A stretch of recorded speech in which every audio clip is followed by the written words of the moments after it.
Hello friends, एके advice in Odia रे आपन को स्वागत। फ्रेंड मु एई वीडियो रे आपन को कहबी झीर मन कथा केमिति जानिबे, आपन केमिति जानिबे से तुमको लाइक करूची। तो फ्रेंड स्टार्ट करबा पूर्व आपन को कोई रखुची, जदि एबे जाए चैनल को सब्सक्राइब करना तो नाली कलर बटन प्रेस करी सब्सक्राइब कर दिंतु।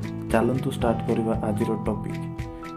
भाई थरे थरे एमती होता है कि आपड़ किसी झील को बहुत भल पाते लाइक करुवे, आपण को ये जाना जरूरी कि झील भी आपण को लाइक करुच्ची कि नहीं। आज मुझे वीडियो रे आपन को कहबी केमिति जानिबे।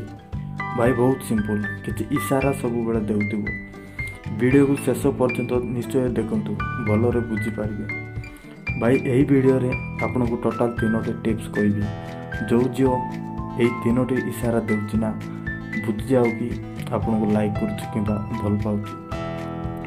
तो फ्रेंड प्रथम इशारा मानतु झील तार फ्रेंड मान साथी अच्छी आपण ता सामने जाऊँच, झील तुरंत आपन को देखी देख मोर हीरो जाऊँगी कि आसूची, ये सही पिला जाक मु पसंद करे। तो आपन बुझी जातु आपन को नोटिस करुच्ची, आपन को लाइक करुच्ची। सेकेंड नंबर इशारा, झील आपन को देखी कि स्माइल करुच्ची कि ना।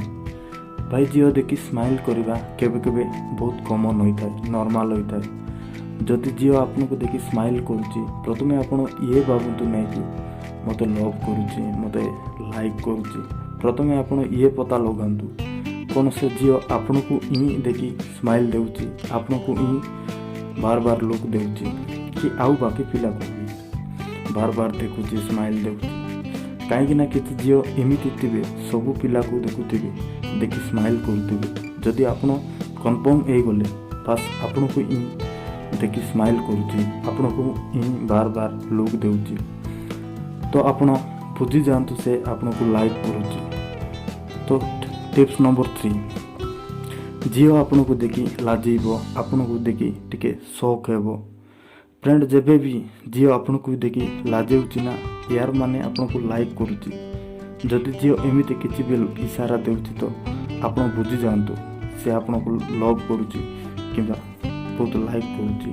भाई जदि आपन क्लियर हो गले ना, गोटे भल समय बाहर करी ता साथे कथा हुंतु। भाई मन रखो, झील केबे आपन को पाखरे कथा होगा को जीव ना।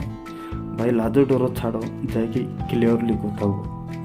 फ्रेंड जदि आपन को चाहूँगी, फ्रेंड जदि झील आपन को चाहूँगी पक्का हाँ कहब, जदि ना कहूँ तो किसी दिन वेट करो।